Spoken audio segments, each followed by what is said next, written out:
નમસ્કાર વિદ્યાર્થી મિત્રો, દરેકનું હાર્દિક સ્વાગત છે. ધોરણ 11 વિષય સમાજશાસ્ત્ર, જેની અંદર સંપૂર્ણ સ્વાધ્યાયનું સોલ્યુશન મિત્રો કરીશું. તે પહેલાં ચેનલમાં જો નવા છો તો ફટાફટ સબસ્ક્રાઇબ કરી લેશો. ચેપ્ટર નંબર 7 છે સમાજશાસ્ત્રીય સંશોધન પદ્ધતિઓ. અન્ય વિષયના અને અન્ય તમારા જે ચેપ્ટર્સ છે સંપૂર્ણ સોલ્યુશન મુકાઈ ગયા છે, જેની સંપૂર્ણ લિંક આ વિડીયો ડિસ્ક્રિપ્શનની અંદર અથવા તો પછી ચેનલના પ્લેલિસ્ટમાંથી મળી રહેશે. તો ચાલો મિત્રો શરૂ કરીએ અને વિડીયોને લાઇક કરી દેશો. પ્રશ્ન 1 છે, જેની અંદર નીચેના પ્રશ્નોના સવિસ્તર જવાબ લખો. પહેલો પ્રશ્ન છે સામાજિક સંશોધનના સોપાનો ચર્ચો. જોઈએ જવાબ. સામાજિક સંશોધન એ એક વૈજ્ઞાનિક પ્રક્રિયા છે અને તેના મુખ્ય સોપાનો નીચે મુજબ છે. સંશોધન વિષયની પસંદગી, સંશોધન આયોજન, ઉત્કલ્પનાનું નિર્માણ, માહિતી એકત્રીકરણની પ્રયુક્તિ પસંદગી, માહિતીનું એકત્રીકરણ, માહિતીનું વર્ગીકરણ અને પૃથ્થકરણ, સંશોધનના તારણો અને સામાન્યકરણ. આ બધા સોપાના વિશે વિસ્તારથી સમજીએ. વિષય પસંદગી. સંશોધકે જુદા જુદા સંશોધન ક્ષેત્રો વિશે સર્વાંગી દ્રષ્ટિએ વિચાર કરી તે સંશોધન પૈકી કોઈ એક વિષયની પસંદગી ચોકસાઈપૂર્ણ રીતે કરવી એ વૈજ્ઞાનિક સંશોધનનું પ્રથમ સોપાન છે. કોઈપણ સંશોધન કાર્યના પ્રારંભ માટે વિષયની પસંદગી કરવી એ અતિ આવશ્યક બાબત છે, કારણ કે વિષય પસંદગી વગર સંશોધન શક્ય બનતું નથી. સંશોધન આયોજન. વૈજ્ઞાનિક પદ્ધતિથી સંશોધન કરવું હોય તો તેના માટે આગવું આયોજન કરવું જરૂરી બની જાય છે. આયોજન એ સંશોધનની દિશા નક્કી કરી આપતું તાર્કિક અને આયોજિત સાધન છે. સંશોધન પૂર્વ કરવામાં આવતું આયોજન એ કામચલાઉ અને સંશોધકને દિશા નિર્દેશ કરવાનું કાર્ય કરે છે. સંશોધનનું આયોજન કરતી વખતે સંશોધકે કેટલા મહત્ત્વના નિર્ણયો લેવાના હોય છે. સંશોધકે ક્યારથી સંશોધન કાર્યનો આરંભ કરવો, સંશોધન ક્ષેત્રની સીમા નક્કી કરવી, માહિતી એકત્ર કરવા માટે કઈ પદ્ધતિ અપનાવવી જેવી બાબતોના નિર્ણયો સંશોધન આયોજનમાં મહત્ત્વની ભૂમિકા ભજવે છે. ઉત્કલ્પનાનું નિર્માણ. ઉપકલ્પનાનું નિર્માણ એ સંશોધન પ્રક્રિયાની પાયાની અત્યંત મહત્ત્વની બાબત છે. ઉપકલ્પના એ વાસ્તવિક ઘટના, તથ્યો કે હકીકતો વચ્ચેના સહસંબંધ અંગેનું માત્ર કામચલાઉ ધારેલું વિધાન છે કે જેની ચકાસણી કરવાની બાકી હોય છે. ઉપકલ્પનાના નિર્માણ માટે ભૂતકાળમાં આ જ પ્રકારની ઘટનાના નિર્માણ સાથે જોડાયેલ અને કારણભૂત મનાતા પરિબળોને સંશોધન અલગ ધારવે અને તેમની વચ્ચેના સહસંબંધ માટે પ્રશ્નરૂપ વિધાન કરે છે. આ પ્રશ્નરૂપ વિધાન એટલે ઉપકલ્પના. આ ઉપકલ્પનાને સંશોધન પ્રક્રિયા દરમિયાન તપાસવામાં આવતી હોય છે. માહિતી એકત્રીકરણની પ્રયુક્તિની પસંદગી. સંશોધનનું આ અતિ મહત્ત્વનું સોપાન છે. આ પ્રયુક્તિઓ દ્વારા જ સંશોધકે પોતાના સંશોધન પ્રશ્ન વિશે માહિતી એકત્ર કરવાની હોય છે અને એકત્ર કરેલ માહિતીના આધારે જ ઉપકલ્પનાની ચકાસણી કરવાની હોય છે. ઉપકલ્પનાને ચોક્કસ માટે ચોક્કસ આધારભૂત અને વિશ્વસનીય માહિતી પ્રાપ્ત થાય તે ખૂબ જ જરૂરી છે. કેમ કે માટે સંશોધકે પોતાના અભ્યાસ ક્ષેત્ર માહિતીના સ્ત્રોત, માહિતીનું સ્વરૂપ અને કદને ધ્યાનમાં રાખીને નિરીક્ષણ, મુલાકાત, પ્રશ્નાવલી, અનુસૂચિ જેવી માહિતી એકત્રીકરણની પ્રયુક્તિમાંથી કાળજીપૂર્વક રીતે જરૂરિયાત મુજબની પ્રયુક્તિ પસંદ કરવાની હોય છે. માહિતીની એકત્રીકરણ. સંશોધકે નિર્માણ કરેલી સંશોધન માટેની ઉપકલ્પનાની ચકાસણી માટે અભ્યાસ હેઠળની ઘટના વિશે માહિતી એકત્રિત કરવી જરૂરી બને છે. જ્યાં સુધી ઉપકલ્પનાની ચકાસણી કરવામાં ન આવે ત્યાં સુધી વિજ્ઞાન તેની યથાર્થતા સ્વીકારતું નથી. ચોક્કસ માહિતીના આધારે સંશોધકે ઉપકલ્પનાની યથાર્થતા સિદ્ધ કરવાની હોય છે. તેનો આધાર સંશોધકે પસંદ કરેલ માહિતી એકત્રીકરણની પ્રયુક્તિનો ઉપયોગ કરી તટસ્થ રહીને માહિતી પ્રાપ્ત કરવા પર હોય છે. માહિતીની વર્ગીકરણ અને પૃથ્થકરણ. સંશોધકે વૈજ્ઞાનિક પ્રયુક્તિથી એકત્ર કરેલ માહિતીને અર્થપૂર્ણ બનાવવી હોય તો સંશોધક દ્વારા જે માહિતી મેળવવામાં આવે તેને તાર્કિક સંબંધને આધારે પરસ્પર જોડવામાં આવે. આ માટે આવશ્યક છે. મેળવેલ માહિતીનું વર્ગીકરણ અને પૃથ્થકરણ. માહિતીનું વર્ગીકરણ અને પૃથ્થકરણ માહિતીના સંબંધકને જાણવા માટે પણ એટલું જ જરૂરી છે. કોઈ પણ છૂટી છવાઈ માહિતીના આધારે કોઈ વૈજ્ઞાનિક સિદ્ધાંત કે તારણ નિષ્પન્ન કરી શકાય નહીં. માટે સંશોધકે માહિતીમાં સમાનતા કે વિભિન્નતાના આધારે વર્ગીકરણ જરૂરી બને છે. સંશોધનના તારણો અને સામાન્યકરણ. સંશોધન પ્રક્રિયાનું આ અંતિમ સોપાન છે. સંશોધક મેળવેલ માહિતીના વર્ગીકરણના આધારે જુદી જુદી હકીકતો વચ્ચેના સંબંધની સ્પષ્ટતા મેળવે છે અને તેના પરથી હકીકતો વિશે ચોકસાઈપૂર્વક વિધાનો રજૂ કરે છે. આવા વિધાનો એટલે તારણો. આવા તારણોની જેમાં રજૂઆત કરવામાં આવે તેના સંશોધક અહેવાલ કહેવામાં આવે છે. એ ઘટનાનો અભ્યાસ કરી તારવવામાં આવેલા તારણો તે જ વર્ગની અન્ય ઘટનાઓ જ્યારે લાગુ પાડવામાં આવે તે પ્રક્રિયાને સામાન્યકરણ કહેવામાં આવે છે.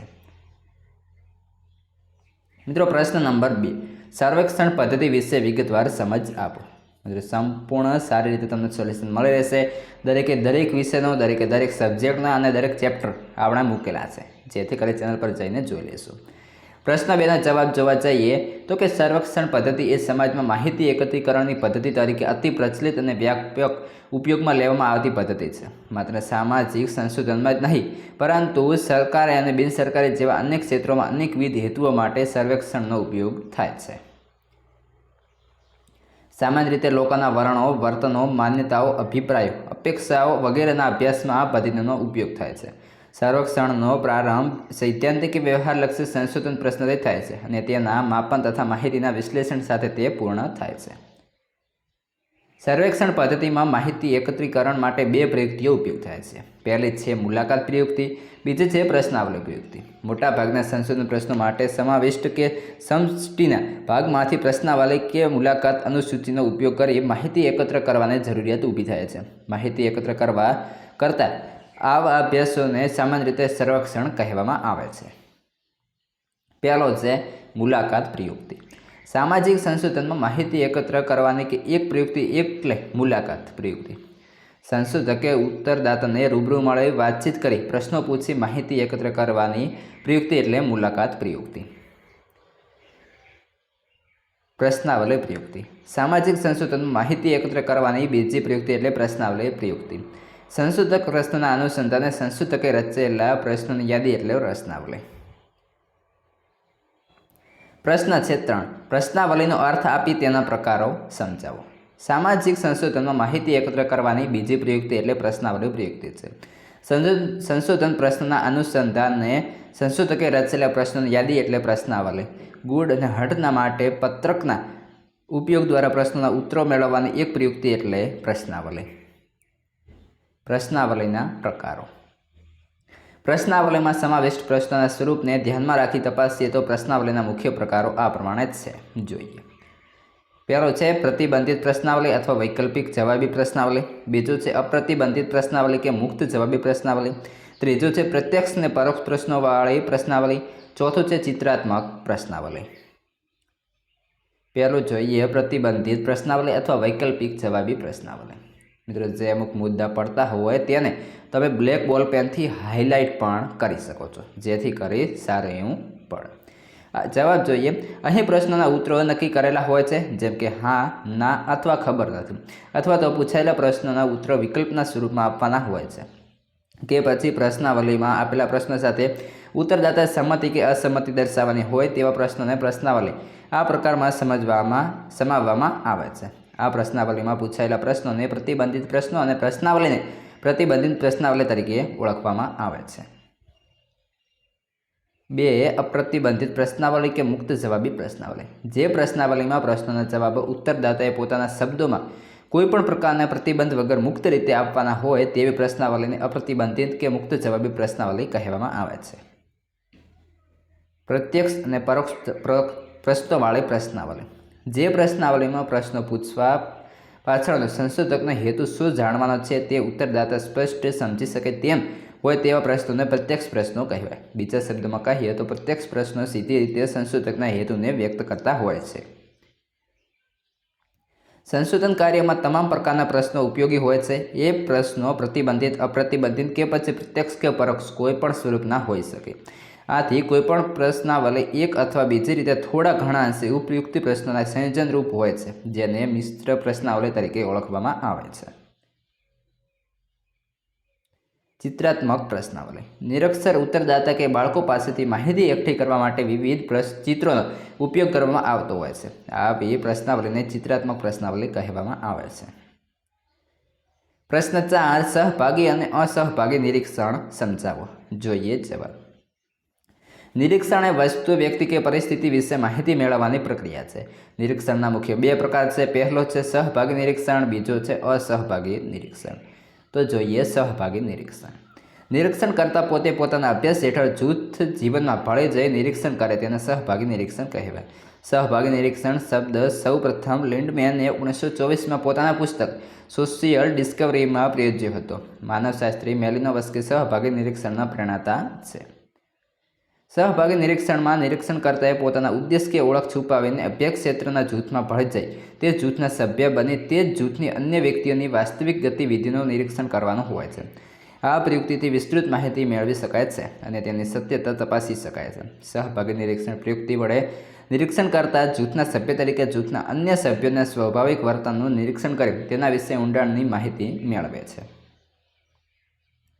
સહભાગી નિરીક્ષણની મર્યાદાઓ. નિરીક્ષણ જૂથના સભ્યને નિરીક્ષણ કરતાના હેતુ કે ઓળખની જાણ થઈ જાય તો જૂથના સભ્યનું વર્તન કૃત્રિમ બની જાય છે. વળી એક સંશોધકે નિરીક્ષણ દ્વારા મેળવેલ માહિતી અન્ય સંશોધન દ્વારા ચકાસવી મુશ્કેલ બને છે. તો ક્યારેક સંશોધકે જોઈતી માહિતી મેળવવા લાંબા સમય સુધી પ્રતીક્ષા પણ કરવી પડે છે, જેથી સમયનો પણ વ્યય થાય છે. જો નિરીક્ષણ કરતા તટસ્થ રહી માહિતી એકત્ર ન કરી શકે આધારભૂત માહિતી મેળવી શકાતી નથી. અસહભાગી નિરીક્ષણ. જે સંશોધનમાં અભ્યાસ હેઠળના જૂથથી સંશોધક પોતાની જાતને અલિપ્ત રાખીને સંશોધન પ્રશ્ન સંદર્ભે માહિતી મેળવવા નિરીક્ષણ કરે છે તેને અસહભાગી નિરીક્ષણ કહે છે. બીજા શબ્દોમાં એમ કહી શકાય કે સંશોધન અભ્યાસ હેઠળના જૂથમાં નિષ્ક્રિય રહી એક પ્રેક્ષકની જે નિરીક્ષણ કરે ત્યારે તે અસહભાગી નિરીક્ષણ કહેવાય. અસહભાગી નિરીક્ષણમાં સંશોધક એક બહારની વ્યક્તિ તરીકે નિરીક્ષણ કરે છે. શાળામાં વિદ્યાર્થીઓ અને શિક્ષકો વચ્ચેના સંબંધો જેવી પરિસ્થિતિના અભ્યાસમાં અસહભાગી નિરીક્ષણનો ઉપયોગ કરી શકાય. ઉપરના પ્રકારો નિરીક્ષણકર્તાની ભૂમિકાના આધારે ઉદ્ભવેલા છે. પ્રશ્ન 5. વ્યક્તિ તપાસ પદ્ધતિ સમજાવો. ગુણાત્મક અભ્યાસોમાં વિશિષ્ટ પ્રકારના અભ્યાસોની જરૂરિયાત ઊભી થાય છે. વ્યક્તિ તપાસ પદ્ધતિ આવી જ પદ્ધતિ છે જેમાં દ્વારા કોઈ વ્યક્તિ, સંસ્થા કે સમુદાયનો અભ્યાસ થાય છે. સમાજશાસ્ત્રમાં હર્બર્ટ સ્પેન્સરે સૌપ્રથમ આ પદ્ધતિનો ઉપયોગ કર્યો હતો. સામાજિક સંશોધનમાં ગુણાત્મક માહિતી એકત્ર કરવાની પદ્ધતિ એ વ્યક્તિ તપાસ પદ્ધતિ છે. બિસેજ અને બિસેજના માટે વ્યક્તિ તપાસ પદ્ધતિ એ ગુણાત્મક વિશ્લેષણનું સ્વરૂપ છે જેમાં વ્યક્તિ, પરિસ્થિતિ કે સંસ્થાનું ધ્યાનપૂર્વકનું સંપૂર્ણ નિરીક્ષણ કરવામાં આવે છે. સમાજશાસ્ત્રમાં સમાજ જીવનની મહત્ત્વની ઘટનાઓને ગહન અભ્યાસ કરવા માટે વ્યક્તિ તપાસ પદ્ધતિનો બહોળા પ્રમાણમાં ઉપયોગ થાય છે. ટૂંકમાં કહીએ તો વ્યક્તિ તપાસ પદ્ધતિ એટલે માત્ર કોઈ એક વ્યક્તિનો અભ્યાસ નહીં, પરંતુ સામાજિક એકમ તરીકે વ્યક્તિ, સંસ્થા કે સમુદાયનો અભ્યાસ. આ પદ્ધતિના ઉપયોગથી બે પ્રકારના અભ્યાસ કરી શકાય છે. પહેલો છે વ્યક્તિ અધ્યયન અને બીજો છે સમૂહ કે સમુદાયનું અધ્યયન. આ પદ્ધતિમાં પ્રાથમિક માહિતી મુલાકાત, અનુસૂચિ અને નિરીક્ષણ દ્વારા અને ગૌણ માહિતી ડાયરી, પત્રો, જીવન, ઇતિહાસ કે દૈનિક નોંધના માધ્યમથી એકત્ર કરવામાં આવે છે. વ્યક્તિ તપાસ પદ્ધતિની વિશેષતાઓ. મિત્રો મેન પોઈન્ટ પડે છે તો બ્લેક બોલ પેનથી તમે લખશો. અભ્યાસનું કેન્દ્ર સામાજિક એકમ છે. સામાજિક એકમ પર અસર કરતા પરિબળો શોધી કાઢવામાં આવે છે અને સામાજિક એકમ અને સામાજિક વાતાવરણ વચ્ચેનો કાર્યકરણનો સંબંધ તપાસવામાં આવે છે. સામાજિક એકમમાં અભ્યાસને જરૂરી એવા હેતુઓને ધ્યાનમાં લઈને અભ્યાસ કરવામાં આવે છે.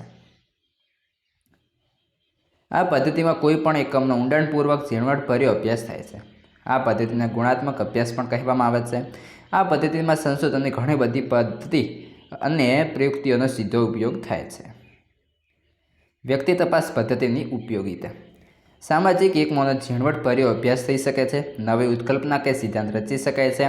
મેળવેલ માહિતીમાંથી અન્ય પ્રકારના સંશોધનને પ્રેરણા મળે છે. સંશોધકનું જ્ઞાન સમૃદ્ધ બને છે. વ્યક્તિ તપાસ પદ્ધતિની મર્યાદા. આ પદ્ધતિમાં જુદા જુદા સમૂહોની તુલના શક્ય બનતી નથી. મોટાભાગે મર્યાદિત સ્વરૂપના સંશોધનમાં તે વધુ ઉપયોગી નીવડે છે. આ પદ્ધતિની ઉપયોગિતા અને મર્યાદા હોવા છતાં અન્ય એક નવા સંશોધન ક્ષેત્રમાં તેનો ઉપયોગ થાય છે. મિત્રો પ્રશ્ન 2 નીચેના પ્રશ્નોના મુદ્દાસર જવાબ લખો. પ્રશ્ન એની અંદર પહેલો છે સંશોધનના હેતુઓ સ્પષ્ટ કરો. પોલિન યંગના માટે સંશોધનના મુખ્ય 3 હેતુઓ છે. પહેલો છે હકીકતોની શોધ અને ચકાસણી કરવી. બીજો છે હકીકતો વચ્ચેનો સંબંધ શોધવો. ત્રીજો છે વૈજ્ઞાનિક સિદ્ધાંત સ્થાપવો. પહેલો જોઈએ હકીકતની શોધ અને ચકાસણી. સંશોધનનો મુખ્ય હેતુ નવી સામાજિક હકીકતોને શોધવી અને જૂની હકીકતોને ચકાસણી તેનું પરીક્ષણ કરવું તે છે.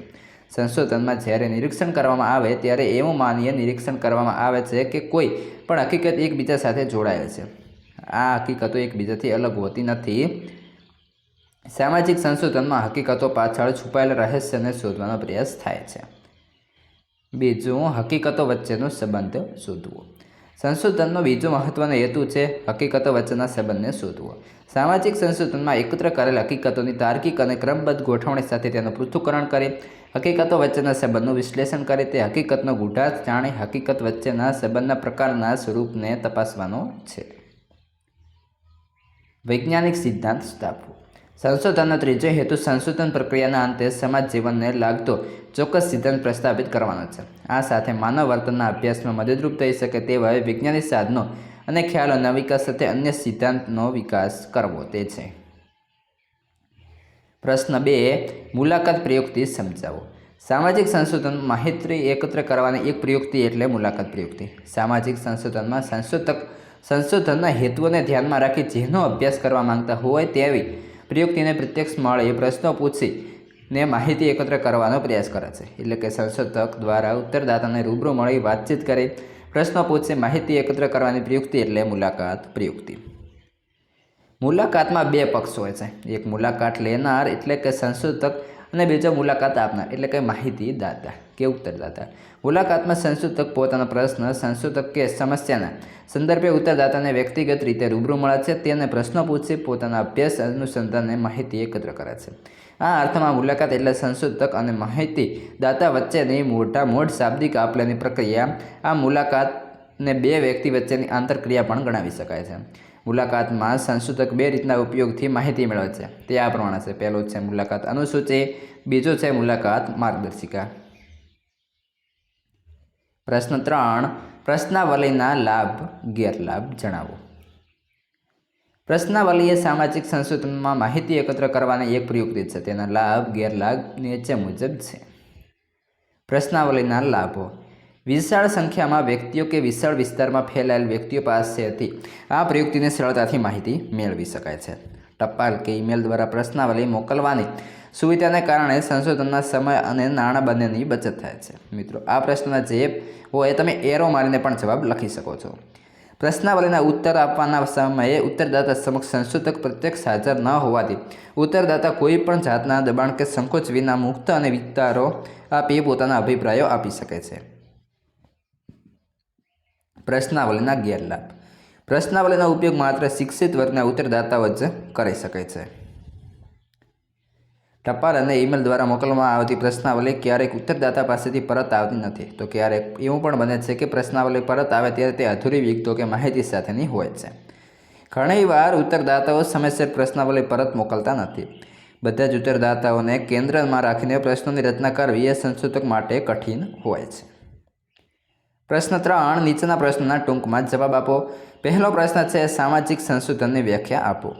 સામાજિક સંશોધન એટલે સમાજ જીવનની વિવિધ ઘટનાઓનું વૈજ્ઞાનિક પદ્ધતિથી વિશ્લેષણ કરી તે વિશ્લેષણના આધારે સમાજ જીવનને અસર કરતા સિદ્ધાંતો અથવા નિયમો સાથેની કલ્પના રચી તેની વૈજ્ઞાનિક પ્રક્રિયા અથવા પ્રવૃત્તિ.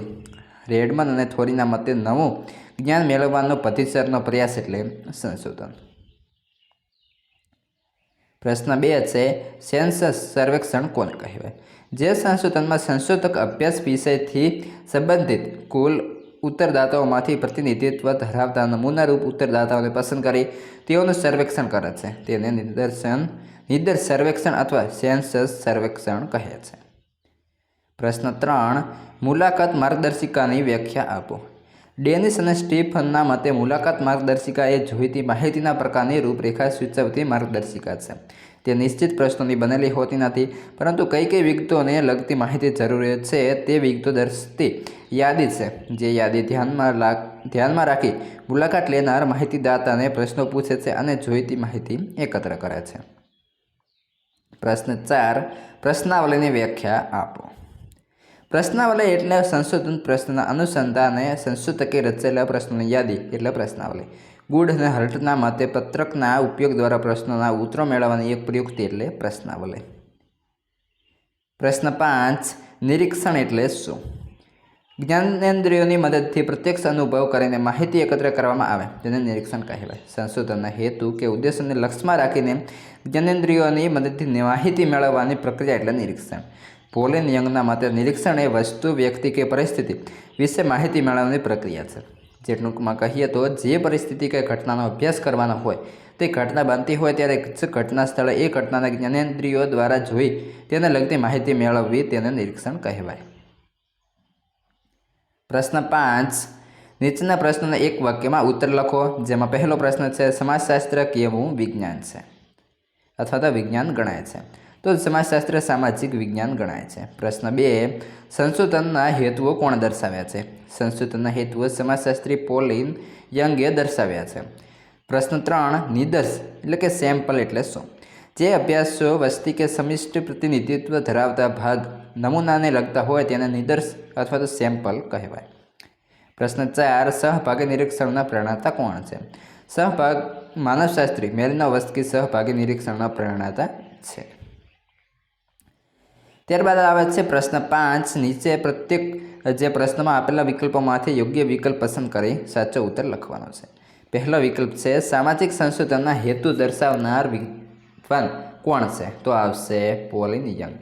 બીજું છે, બાળકો અને નિરીક્ષર વ્યક્તિ પાસેથી માહિતી મેળવવા કઈ પ્રયુક્તિ ઉપયોગી છે? તો આવશે ચિત્રાત્મક પ્રશ્નાવલી. આગળ છે પ્રશ્ન 3. સહભાગી નિરીક્ષણ શબ્દ કોણે પ્રયોજ્યો?